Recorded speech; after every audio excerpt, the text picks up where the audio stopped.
Welcome back to Killer Stories. I'm your host, Bobby Holmes. This week's story, I don't know why I keep saying that as if I'm putting out weekly content.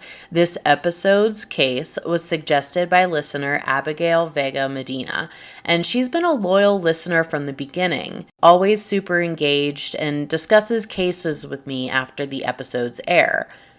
When I first started podcasting, Abigail purchased me the cutest sign. It says, "Welcome, let's talk about serial killers," which I have hung in my recording room.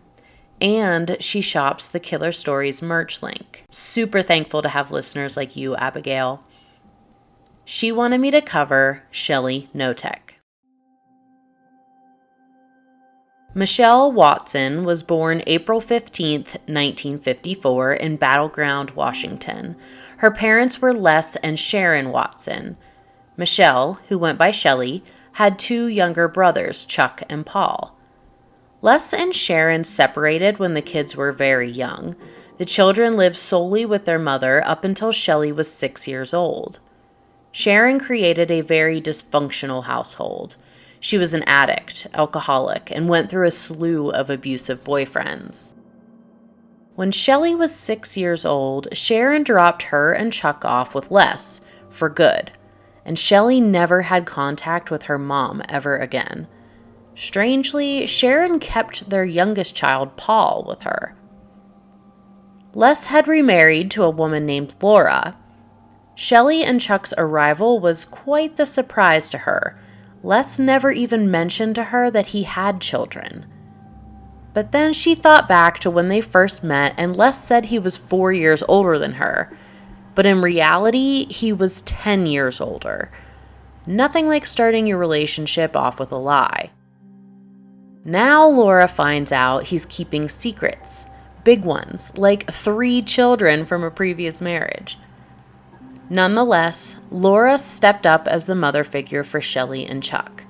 I'm sure she was hurt by the deceit, but there was just something about Les. You weren't able to stay mad at him. Shelly was not an easy child. Given the circumstances, you could expect a child to rebel, but her behavior went way beyond that. Not a day went by without Shelly telling Laura she hated her. She refused to do chores or go to school, and if she didn't get her way, she would literally kick and scream. Laura did her best to try and parent Shelly, but the problem was that Les totally enabled her. He thought she could do no wrong. When they were first dropped off, Chuck wouldn't speak. Shelly was controlling and would speak for him, basically turning him against Laura as well. Les's mother, Anna, may have also played a role in Shelly's drastic behavior. Shelly's grandparents, Anna and George, owned a couple of businesses in town, a bowling alley and a franchise of nursing homes. The staff working at the nursing homes were mainly young women. If they made any mistakes while at work, even minimally, Anna would punch them, kick them, humiliate them, forced them to wash her feet, and gave them swirlies. I've seen that done in movies, but never thought anyone was actually cruel enough to stick someone's face in a toilet and flush it. Anna was pure evil, and not just to her staff. She treated her husband George poorly too. George was not allowed to sleep in the house. She forced him to sleep in a shed in the back garden. No heat or air conditioning. She physically and emotionally abused pretty much everyone around her. After Shelly moved in with her father, she spent more and more time with her grandmother. They became very close, and as you'll soon find out, Shelly turned out to be even more evil than Grandma Anna.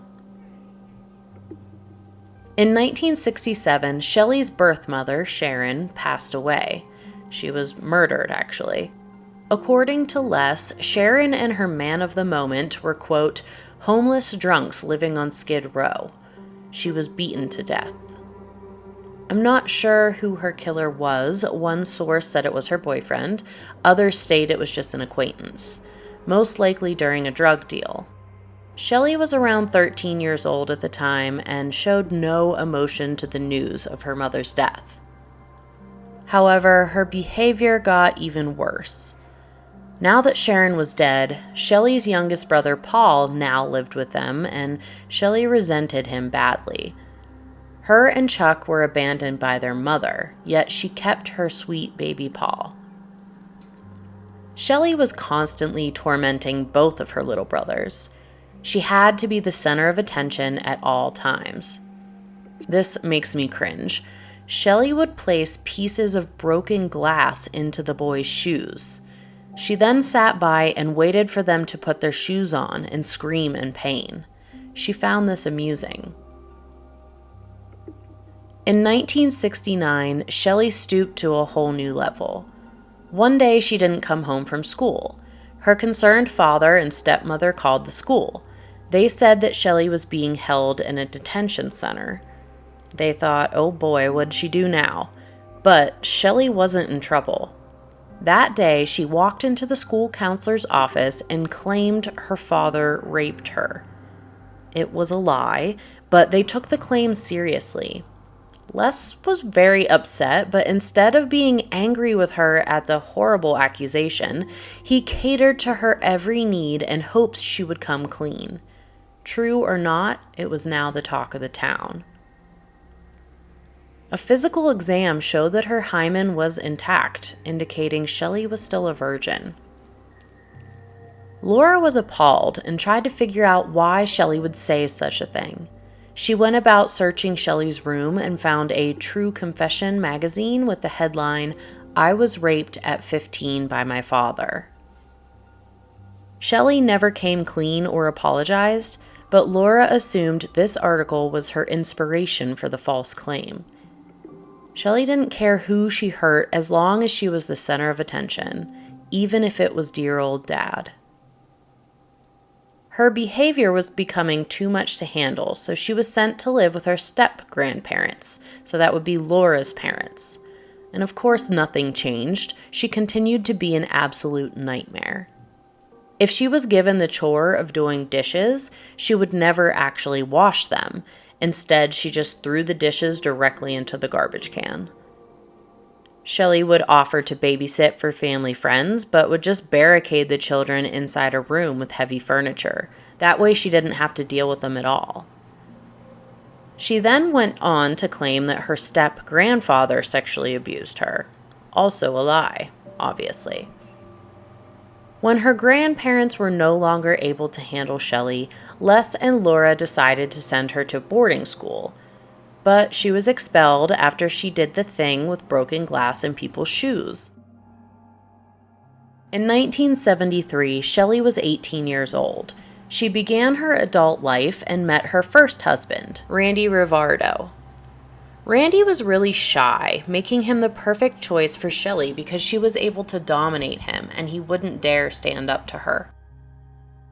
Les helped out by giving Randy a job at one of the family's nursing homes and provided a place for him and Shelly to live. I'm sure it's worth every penny to get her out of his house. I mentioned the fact that Randy worked. Well, Shelly didn't. She refused to do any of the household chores either.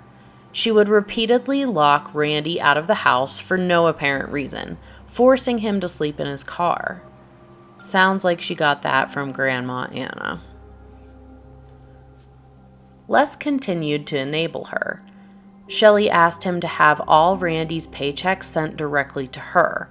On top of this, Les still sent her money, bought her clothes, and a car. But instead of being grateful, she took a hissy fit because it wasn't her dream car. In her distress of Les buying her a less than perfect car, she called him and said that she OD'd. She needed him to drive her to the ER.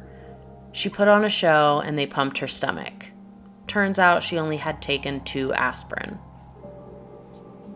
Shelly wanted a new house, so she staged a break-in and told her dad it wasn't a safe place. Surprise, he gave her what she wanted. She was a master manipulator. In 1975, Shelly had her first child, a baby girl named Nikki. Surprisingly, Shelly actually got a job working as a nurse aide.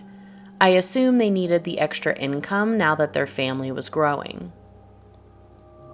Randy began to tire of Shelly's behavior and filed for divorce. Laura was worried about baby Nikki, and even though Shelly was incredibly difficult to be around, she kept in close contact for Nikki's sake.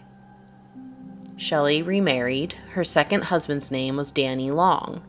They had another daughter together, Samantha, or Sammy, and again, the marriage was short-lived. Shelly was just too much for him to handle. In 1987, Shelly married her third husband, David Knotek. He was a Vietnam veteran who now worked in construction. One of the many lies Shelly told for attention was the fact that she had cancer. She would use it as an excuse to get out of doing things she didn't want to do, or when she was craving sympathy from her family. Funny thing was, she never actually felt sick, but she would supposedly go through treatment and then she would call up and announce that the cancer was back. At one point, her stepmother, Laura, called her out on the lie. David called Laura to say that Shelly really did have cancer. He was the one who drove her to her chemo appointments. But he never spoke to her doctors, and Shelly didn't allow him to come inside with her. Says she was too proud to have him see her like that. In 1988, Shelly's 13-year-old nephew, Shane Watson, moved in with her and David. Shane's father was in a local biker gang and ended up in jail. His mother was in a hard spot and not able to care for Shane. Shane was excited to have a roof under his head, but Shelly, as we know, is incredibly manipulative and full of rage. She wasted no time on torturing her teenage nephew. She would discipline him for things as simple as going to the bathroom without asking first. I'm not kidding. She referred to her punishments as wallowing. An example of the wallowing, which wasn't just for Shane, she did this to her own daughters too. They were forced to stand outside naked in the cold while she dumped water on them. She also locked them inside of dog kennels. And her two oldest daughters, Nikki and Sammy, if they misbehaved, Shelly often made them shave their pubic hair and hand it over to her. What do you want with your daughter's pubic hair, you freaking psycho? I'm sure it was punishment in the form of humiliation. Worse yet, she made her eldest daughter Nikki and nephew Shane, very similar in age, strip naked and slow dance together. She took Shane's bed from him and forced him to sleep on the floor. The only one who seemed to be safe from Shelly's abuse was the baby girl that she had with her current husband, David. Her name was Tori. In December of 1988, only a few short months after Shane moved in, Shelly invited another guest to live with them, Kathy Loreno. Kathy was actually Shelly's hairstylist and was in a really tough spot. She recently lost her job and had no choice but to move in with her mom. The problem was her mom agreed to Kathy living there, but she charged her rent. Ruthless. And Kathy just didn't have the money. So Kathy accepted Shelly's offer, even though the Knotek home was small and they were already crammed like sardines. Shelly and David, the three girls, Nikki, Sammy, and Tori, Shelly's nephew Shane, and now Kathy. That is 7 people sharing a small home. Kathy knew the circumstances were less than ideal, but she had nowhere else to go. And unfortunately, it didn't take long before Kathy experienced similar, if not worse, abuse than the children. It began with verbal abuse. Kathy was a heavy-set woman, and Shelly would constantly call her fat and a pig. Then the physical abuse began. Shelly was forcing Kathy to conduct manual labor in the nude. What is with this woman and wanting everyone to be naked? Shelly force-fed Kathy sedatives every night and forced her to sleep next to the basement boiler. She didn't allow Kathy to use the shower. Instead, she would clean her with bleach and hose her down outside, even in freezing cold temperatures. In 1994, Kathy had lost more than 100 pounds. Being drugged, beaten, starved, and sleeping next to a hot boiler will do that to you. She was covered head to toe in bruises, cuts, and open sores. Shelly said that Kathy was ungrateful, and she did this to teach her a lesson. She even forced her children and Shane to partake in torturing Kathy. One day, while Shelly and David were out, Nikki and Shane tried to free Kathy. They unlocked her door and told her to run. But Kathy was so weak and terrified of Shelly's retaliation that she just curled up into a ball and asked them to leave her alone. One night following a brutal beating from Shelly, Kathy was left alone, unconscious in the basement. Shelly left the house, but David was home, and he could hear a guttural noise coming from downstairs in the laundry room. He went down to investigate the noises, and it was Kathy. She had vomited and was choking. Her eyes were rolled back in her head. David did what he could to try and save her. He flipped her on her side, doing a finger sweep in an attempt to clear her airway, but it was too late. He attempted CPR for nearly 5 minutes, but Kathy Loreno was dead. David later stated, quote, "I know I should have called 911, but with everything that had been going on, I didn't want the cops there. I didn't want Shell in trouble, or the kids to go through that trauma. I didn't want this to ruin their lives or our family. I just freaked out. I really did. I didn't know what to do." Unquote. Everything that had been going on, like the daily torture and abuse, that is exactly why law enforcement needed to be called. To his credit, David traveled a lot for work. He was typically home on the weekends, but during the week, he would be gone staying near construction sites. So she may have reined in the abuse when he was present. In 1994, Kathy's family filed a missing persons report. Police showed up to the Knotek home to question them.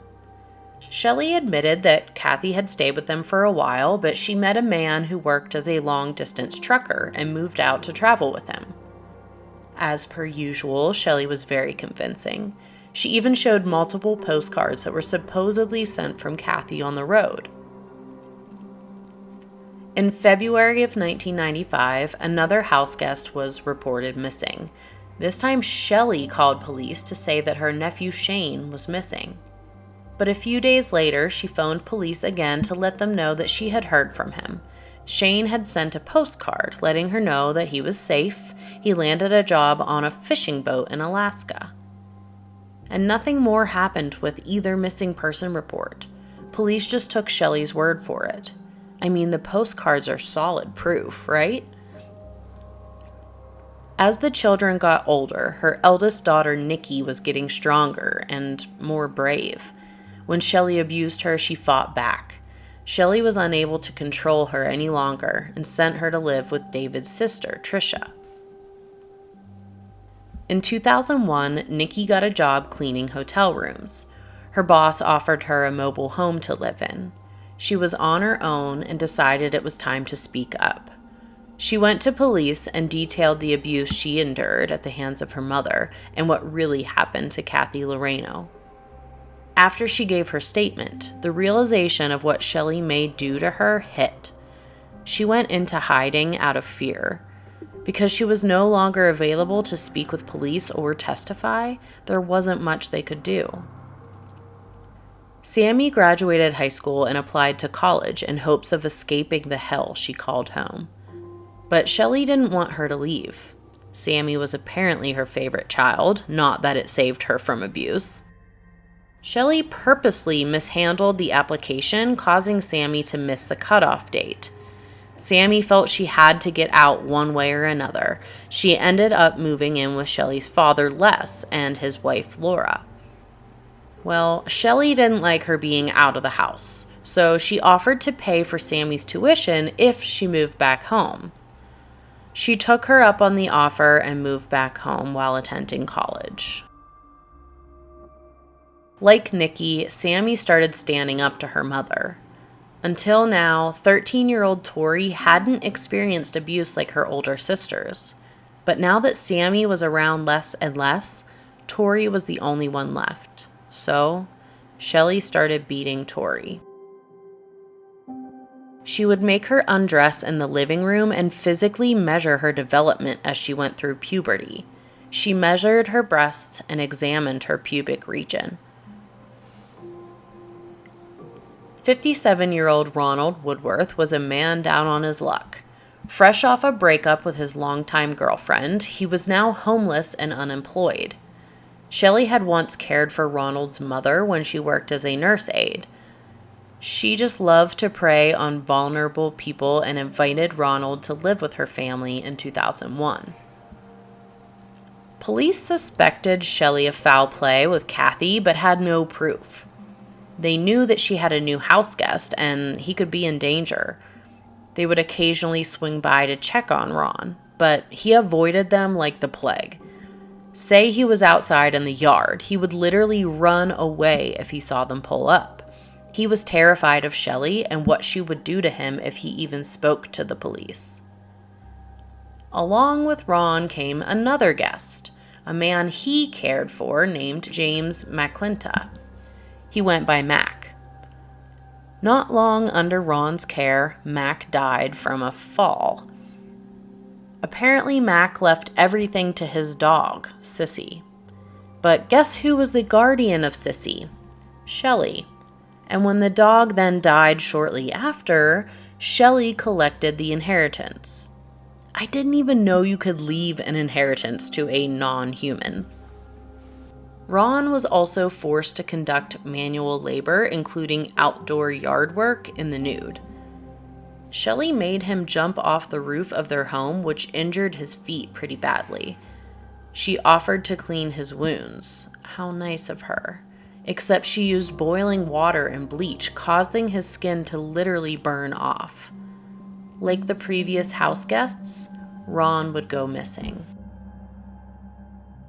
That now makes 3 house guests that mysteriously disappeared from the Knotek home: Kathy, Shane, and Ronald. Nikki and Sammy were really worried about their younger sister Tori. They gathered the courage to take their concerns to police. It was news to them that Ron went missing too. When they paid Shelly a visit, of course she had a perfectly good explanation for his absence. She said Ron had met somebody and ran away with her to California. Same shit, different day. But there were too many coincidences. Police had reason to believe that Tori was indeed in danger and removed her from the home. Tori told police they needed to come back with a search warrant as soon as possible because she knew they still had some items of Ron's hidden in the shed out back. When David was interviewed by police, he initially stood beside his wife's claims and said she had never abused anyone. When he was further pressed on the disappearance of Kathy, he broke down and confessed that she had slipped and fell in the house, causing her death. They covered up her death because they didn't want to get blamed. He admitted to burning her body and then disposing of her ashes in the ocean. As far as Ron, David said he died from an overdose of medication. He planned to burn his body like he did with Kathy, but there was a burn ban in the area at the time, so Ron was actually buried on the Knotek property. I would say an autopsy can prove if that overdose claim is true, but who's to say he wasn't drugged by Shelly?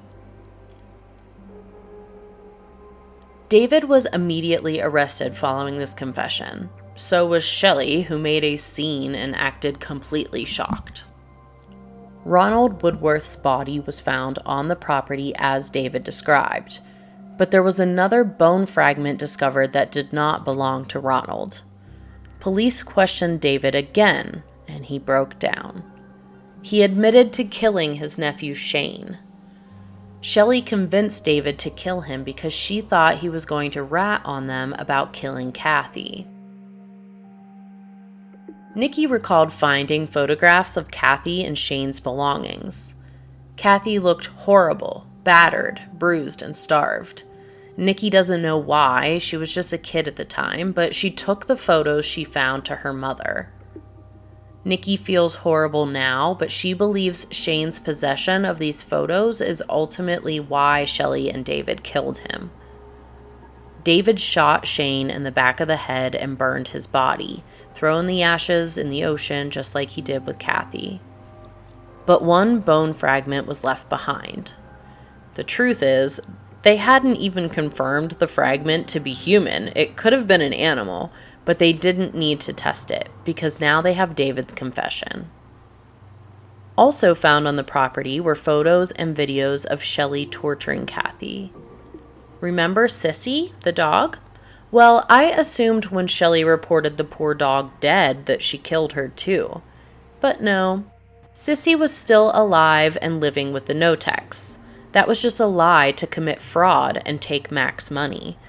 Shocked that they didn't need proof that the real heir to his $100K had passed. David took a plea deal.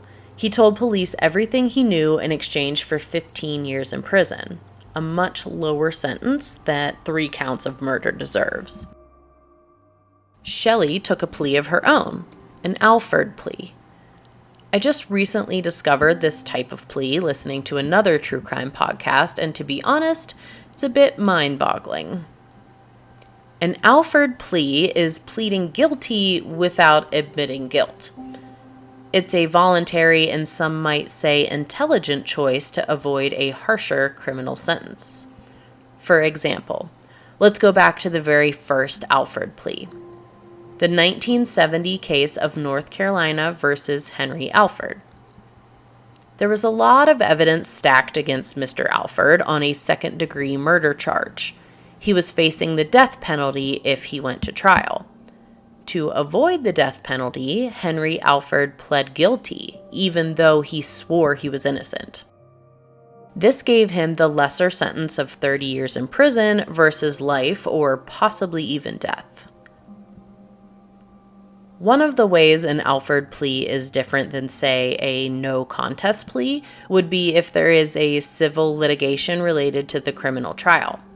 For example, if you were charged with drunk driving and injured a pedestrian, that pedestrian could use your guilty plea as an admission of guilt in a lawsuit seeking compensation. Maintaining your innocence using an Alford plea could benefit your defense in a lawsuit. So, back to Shelly. She entered the Alford plea and received a sentence of 22 years. 22 years. For taking part in the murder of 3 people. Apparently, they couldn't get her for second-degree murder, not enough evidence to prove any were first-degree. Apparently, they could only get her for second-degree murder, not enough evidence to prove any were first-degree. Sammy was granted custody of Tori. Nikki, Sammy, and Tori all went on to have successful careers. Nikki and Sammy married and started families of their own. None of the girls planned to speak to Shelly or David ever again. And you guys, this is just ridiculous. Due to good behavior, Shelly was up for parole after 18 years in prison. And believe it or not, she was granted it. She was released from the Washington Correctional Center for Women in Gig Harbor on November 8, 2022. She was 68 years old. Terrifying to think she's a free woman. That's it for today's episode. I would love to hear your comments. Join me on Facebook, Instagram, and Threads at Killer Stories Podcast. I have not been on TikTok recently. Let's take a moment and read a review. Well, more like a comment. Typically, I read positive feedback, but this just makes me laugh and I have to share. Tyler Beck 9609 commented, "Unfortunately, I had to find my information about Jara Lee elsewhere because of your vocal fry. I barely made it past your ad about some kind of jewelry and then I couldn't take it anymore. Please, if you're going to make a YouTube channel, talk like a normal person and allow a pleasant presentation of information." And in the same week, my friend Stuart Blues got this review on his podcast, British Murders. "Love the show and your dodgy accents. Gets to the point with all the info and not have lots of extra put in just to make the show longer. Plus, get more of Bobby Holmes on here. She has a sexy voice. So, some think I sound sexy and others think I don't speak like a normal person. I assure you all, this is my real voice, my normal person voice. Anyways, that's my chuckle for today. As always, thanks for listening. Until next time, this has been a killer story.